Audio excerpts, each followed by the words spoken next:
نحمده ونصلي على رسوله الكريم اللهم صل على سيدنا ومولانا محمد النبي الأمي وعلى آله وأصحابه وبارك وسلم۔ میرے معزز خواتین و حضرات، سورۃ بقرہ کے کچھ واقعات عرض کر رہا تھا۔ تیسرا واقعہ جو سورۃ بقرہ میں ہے وہ حضرت ابراہیم علیہ السلام کا دوسرا واقعہ ہے، جو اس پہلے واقعے کے ایک آیت چھوڑنے کے بعد ہے۔ ابراہیم علیہ السلام نے ایک دفعہ اللہ سے عرض کیا، انا یحیی ھذہ اللہ سے عرض کیا کہ آپ مردوں کو کیسے زندہ کرتے ہیں۔ پوچھنے کا مطلب یہ تھا کہ زندہ بھی آپ کرتے ہیں، مارتے بھی آپ ہیں، زندگی بھی آپ کے ہاتھ میں ہے، موت بھی آپ کے ہاتھ میں ہے، لیکن میرا دل چاہتا ہے کہ میں اپنی آنکھوں سے دیکھوں کہ قیامت کے دن آپ لوگوں کو کیسے زندہ کریں گے۔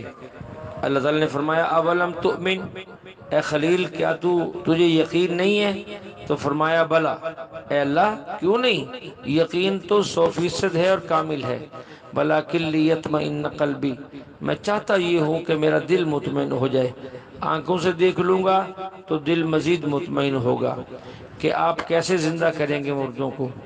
اللہ تعالیٰ نے فرمایا اچھا، 4 پرندوں کو لے لو، کچھ دن اپنے پاس رکھو، انہیں اپنے سے مانوس کر لو، وہ تمہاری آواز پہچانے اور تمہاری آواز پر متوجہ ہوں۔ ایسا ہی کیا ابراہیم علیہ السلام نے۔ بعض مفسرین نے لکھا ہے کہ وہ 4 پرندے، ان میں سے ایک کبوتر، دوسرا کوا، تیسرا مرغ، چوتھا مور تھا۔ جب وہ مانوس ہو گئے تو اللہ تعالیٰ نے فرمایا کہ اب ان کو ذبح کرو، ذبح کرنے کے بعد ان کے پر الگ کرو اور ان کی ٹانگیں الگ کرو، ان کے دھڑ الگ کرو، ان کے سر الگ کرو، اور یہ سامنے جو 4 پہاڑ ہیں ہر پہاڑ پر تقسیم کر کے رکھ دو، سر ایک جگہ رکھ دو، ٹانگیں ایک جگہ رکھ دو، دھڑ ایک جگہ رکھ دو، ان کی کھال ایک جگہ رکھ دو، اور پھر جو ہے درمیان میں کھڑے ہو کر ان کو پکارو۔ تو ابراہیم علیہ السلام نے ایسے ہی کیا۔ اب کبوتر کو آواز دی، اب ایک طرف سے کبوتر کی دھڑ چلی اور اس کے جو ہے دوسرے پہاڑ سے اس کی ٹانگیں چلی، اور تیسری طرف سے جو ہے اس کا سر چلا، اور ادھر سے اس کی کھال چلی، اور یوں وہ اڑتا ہوا ان کے پاس پہنچ گیا۔ اسی طرح دوسرا، تیسرا، چوتھا جانور۔ تو اللہ تعالیٰ نے فرمایا کہ ہم ایسے زندہ کریں گے جیسے آپ کے سامنے زندہ کریں۔ یہاں ایک بات سمجھیں، موت کے بعد قبر کیا ہے؟ بعض لوگ قبر کا مفہوم اپنی عقل سے بیان کر دیتے ہیں اور پھر اس پر اشکال کرتے ہیں۔ عام طور پہ لوگ یہ سمجھتے ہیں یا کچھ بیان کرنے والے کہتے ہیں کہ جہاں مردے کو دفن کیا جائے وہ قبر ہوتی ہے۔ اس میں شک نہیں کہ یہ بھی قبر ہے، لیکن صرف یہی قبر نہیں ہے، یہ بھی قبر ہے لیکن صرف یہی قبر نہیں ہے، اس لیے کہ بہت سے لوگ سمندر میں ڈوب کے مر جاتے ہیں، ان کے جسم گل جاتے ہیں، تو بتاؤ پھر ان کی قبر کہاں ہوگی؟ بہت سے لوگوں کو جلا دیا جاتا ہے اور راکھ ہوا میں اڑا دی جاتی ہے، دریاؤں میں بہا دی جاتی ہے، تو ان کی قبر کہاں ہے؟ کتنے لوگ وہاں جن کو شیر، چیتا، بھیڑیے کھا جاتا ہے، تو پھر ان کی قبر کہاں ہے؟ اس لیے قبر کا ایسا معنی کرنا کہ جس پر یہ اشکال پیدا نہ ہو، ہمارے فقہا میں سے ملا علی قاری رحمۃ اللہ علیہ فرماتے ہیں کہ میت یا میت کے اجزاء جہاں جہاں موجود ہوں وہ ساری جگہیں اس کے لیے قبر ہے۔ جہاں جہاں میت یا اس کے اجزاء موجود ہوں وہ ساری اس کے لیے قبر ہے۔ اب دیکھو، سر کہیں رکھا ہے ان پرندوں کا، دھڑ کہیں ہے، ٹانگیں کہیں ہیں، لیکن اللہ نے ان سب کو جمع کیا، چاروں کا آپس کے اندر رابطہ موجود ہے۔ ایک کو آواز دی تو چاروں جگہ سے جسم کے اعضاء جمع ہونا شروع ہو گئے۔ بالکل اسی طرح انسان جو ہے اس میت کے اجزاء تحلیل ہو کر پورے پانی میں بکھر جائیں، ہوا میں اڑ جائیں، درندوں کے جسم کا جز بن جائیں، تو جہاں جہاں اس کے اجزاء ہیں یہ ساری اس کی قبر ہے۔ اللہ تعالیٰ تمام اجزاء سے روح کا تعلق جوڑ دیتے ہیں، پھر اگر وہ بندہ نیک ہے تو وہیں اسے جنت کا مزہ آتا ہے، اگر وہ برا ہے تو وہیں انہیں جو ہے جہنم کا عذاب دیتے ہیں۔ اس بات پہ اللہ قادر ہے اور لوگ اس کو عقل سے سوچتے ہیں۔ ایک بندہ کہنے لگا جی کہ یہ کیسے ہو سکتا ہے؟ ہم نے کہا عجیب ہے، ادھر توحید کا دعویٰ ہے کہ اللہ ہر چیز پہ قادر ہے، اور ادھر یہ کہنا کہ یہ کیسے ہو سکتا ہے کہ توحید کے منافی ہے۔ دیکھیں، یا تو ہمارا دعویٰ یہ ہو کہ ہم ایسے کرتے ہیں، قطعاً نہیں، ہم کہتے ہیں اللہ اس پہ قادر ہیں اور اللہ ایسے کرتے ہیں۔ اگر اس کو اس طرح نہیں مانیں گے تو ہماری توحید ختم ہو جائے گی۔ اسی طرح قرآن پاک کے اندر اسی صورت کے اندر ایک اور واقعہ ہے، حضرت عزیر علیہ السلام کا۔ ایک روایت کے مطابق یہ واقعہ حضرت عزیر علیہ السلام کا ہے، وگرنہ مفسرین کے اس میں اور بھی بہت سے اقوال ہیں۔ حضرت عزیر علیہ السلام بخت نصر بادشاہ کے زمانے میں تھے، بڑا ظالم بادشاہ تھا۔ اس نے بنی اسرائیل کو بھی قید کیا، تورات کو بھی جلا دیا، خود حضرت عزیر علیہ السلام بھی اس کی قید میں رہے۔ پھر ایک عرصہ کے بعد اس کی قید سے رہا ہوئے اور کہیں سفر پہ جا رہے تھے، ایک ایسی بستی سے گزرے جو تباہ ہو گئی تھی، اس کی چھتیں گری پڑی تھیں۔ عزیر علیہ السلام نے اس کو دیکھا تو اللہ تعالیٰ سے یوں سوال کیا، انا یحیی ہذہ اللہ بعد موتہا، اللہ یہ بستی تو تباہ و برباد ہو گئی، اب آپ اس کو کیسے زندہ کریں گے؟ یہ اعتراض نہیں تھا، یہ سمجھنے کے لیے اور اطمینان قلب کے لیے ایک سوال تھا، بس ان کا یہ سوال تھا۔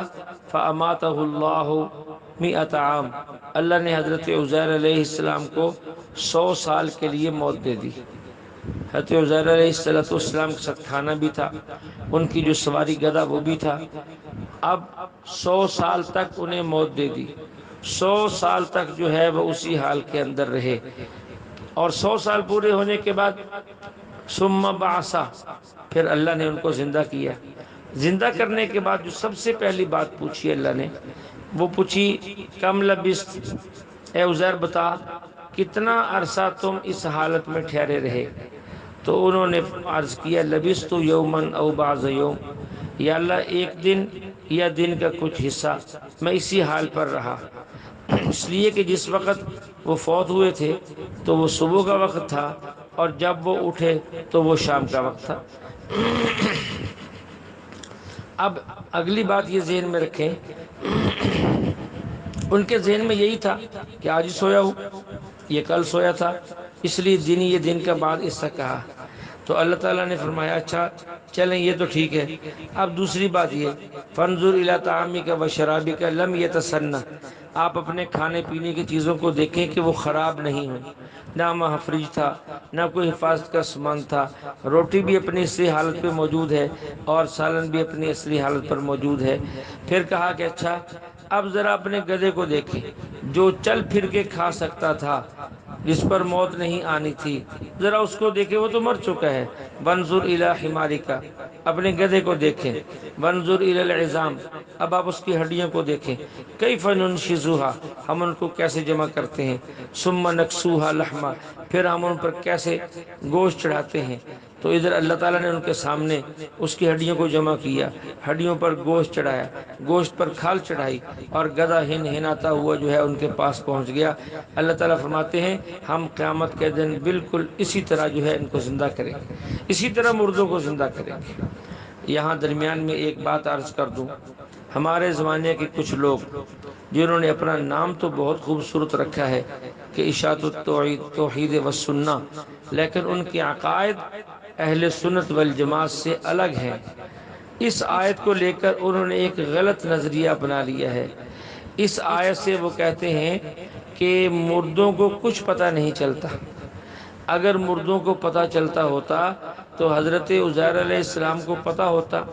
اللہ تعالیٰ پوچھتے ہیں کتنا عرصہ رہے، وہ کہتے ہیں ایک دن یا دن کا بعض حصہ، حالانکہ وہ تو 100 سال سوئے رہے، ان کو پتہ ہی نہیں چلا۔ تو اس بات کو دلیل بناتے ہیں کہ اگر وہ زندہ ہوتے تو ان کو پتہ ہوتا۔ میرے دوستو یہ بات ہی غلط ہے کہ اگر کسی کو کسی چیز کا پتہ ہو تو وہ زندہ ہوتا ہے، اگر کسی چیز کا پتہ نہ ہو تو وہ جو ہے مردہ ہوتا ہے۔ میں آپ دوستوں سے سوال کرتا ہوں، میں کسی سے پوچھوں کہ اچھا بتاؤ درس کو شروع ہوئے کتنی دیر ہو گئی؟ اور آپ میں سے کسی نے درس شروع ہونے کا وقت ہی نہ دیکھا ہو یا ادھر خیال ہی نہ گیا ہو، اب وہ کہہ دے یہ پتہ نہیں، تو کیا مطلب آپ مردہ ہیں کیونکہ آپ کو پتہ نہیں؟ اگر آپ کو پتہ ہوتا تو آپ زندہ ہوتے۔ عجیب بات ہے۔ ایسے ہی قرآن پاک کے اندر دوسرا واقعہ ان کی اس دلیل کی تردید کرتا ہے۔ قرآن پاک کے اندر ہے، اصحاب کہف کا واقعہ موجود ہے۔ اصحاب کہف جو ہے وَتَحْسَبُهُمْ أَيْقَاظًا وَهُمْ رُقُودٌ، اللہ فرماتے ہیں دیکھنے والا تو ان کو بیدار سمجھتا ہے حالانکہ وہ سوئے ہوئے ہیں۔ کتنا عرصہ سوئے رہے؟ کتنا عرصہ سوئے رہے؟ 309 سال تک سوئے رہے۔ اور جب وہ بیدار ہوئے تو ان سے پوچھا ہم کتنا سوئے؟ تو انہوں نے بھی یہی جواب دیا تھا، قالوا لبثنا یوما او بعض یوم، ایک دن یا دن کا بعض حصہ ہم سوئے۔ حالانکہ اللہ فرماتے وَلَبِثُوا فِي كَهْفِهِمْ 300 سنین وازدادوا تسعا، وہ اس غار کے اندر 309 سال تک سوئے رہے۔ اب یہ سوئے ہیں، مرے نہیں، لیکن پتہ ان کو بھی نہیں کہ ہم کتنا سوئے۔ اب ان کو بھی مردہ کہو۔ آئندہ جب واقعہ بیان کریں اصحاب کہف کا تو کہیں نہ کہ وہ 309 سال تک مرے رہے، کیوں کہتے ہو وہ سوئے رہے؟ اس ان کو تو پتہ ہی نہیں ہے۔ اگر یہ زندہ ہوتے تو ان کو پتہ ہوتا۔ تو اس قسم کی من گھڑت دلیلیں یہ لوگ بیان کرتے ہیں۔ اس سے بھی اگلی اہم بات عرض کرتا ہوں، سورۃ المؤمنون 18ویں پارے کی جو پہلی سورت ہے، اس کے اندر اللہ تعالیٰ قیامت کے دن مجرم لوگوں سے جو دنیا کے اندر اللہ کے نافرمان تھے ان سے اللہ سوال کریں گے، قال کم لبثتم فی الارض عدد السنین، بتاؤ دنیا کے اندر کتنی زندگی گزار کے آئے؟ قالوا لبثنا یوما او بعض یوم فاسأل العادین، وہ کہیں گے کہ ایک دن یا دن کا بعض حصہ۔ اب دیکھیں یہ لوگ زندہ تھے اور زندہ رہ کر زندگی گزار کے آئے، انہیں بھی پتہ نہیں کتنا ٹھہرے۔ جو سوئے ہوئے تھے انہیں بھی پتہ نہیں کہ وہ کتنا ٹھہرے۔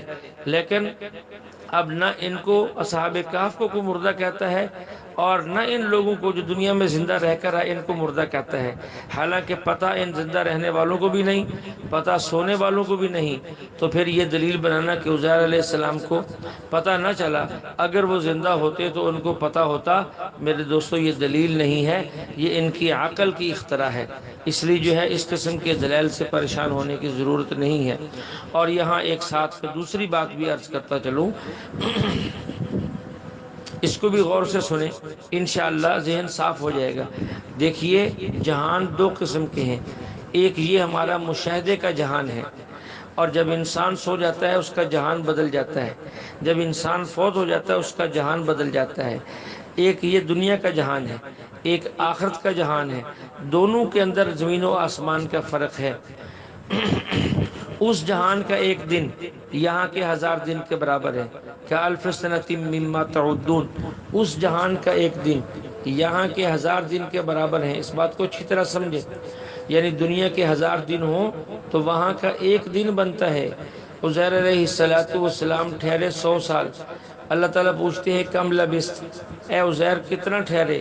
تو انہوں نے عرض کیا یومن او بعض یوم، ایک دن یا دن کا بعض حصہ۔ اب بتائیں عزیر علیہ السلام تو ٹھیک کہہ رہے تھے، کیونکہ وہ اس جہاں میں نہیں تھے، وہ اس جہاں کے اندر تھے جہاں دن یا اس کا بعض حصہ ہی بنتا ہے، پورا دن بھی نہیں بنتا۔ اللہ تعالیٰ فرمانے کہ اے عزیر نہیں، میں آخرت کے جہان کی نہیں پوچھتا، موت کے بعد والے جہان کے بارے میں نہیں پوچھتا، میں دنیا کے جہان کے بارے میں پوچھتا ہوں کہ دنیا کے اندر جو تم موت کی حالت میں رہے وہاں 100 سال تھے، دنیا کے اعتبار سے 100 سال بنتے ہیں، آخرت کے اعتبار سے تو دن کا کچھ حصہ ہی بنتا ہے۔ اب دیکھیے وہ جس جہاں میں تھے وہ اس جہاں کی بات بتا رہے ہیں، وہ جس جہاں میں نہیں تھے وہ اس جہاں کی بات نہیں بتا رہے، اللہ تعالیٰ اس جہاں کی بات پوچھ رہے تھے۔ دیکھیے کتنی واضح بات ہے کہ عزیر علیہ السلام کو تو پتہ ہے، وہ جس جہاں میں تھے اس جہاں کی بات بتا رہے، لیکن یہ پھر بھی کہتا ہے کہ ان کو پتہ نہیں چلا۔ نہیں، ان کو پتہ چلا ہے، اس کو پتہ نہیں چلا۔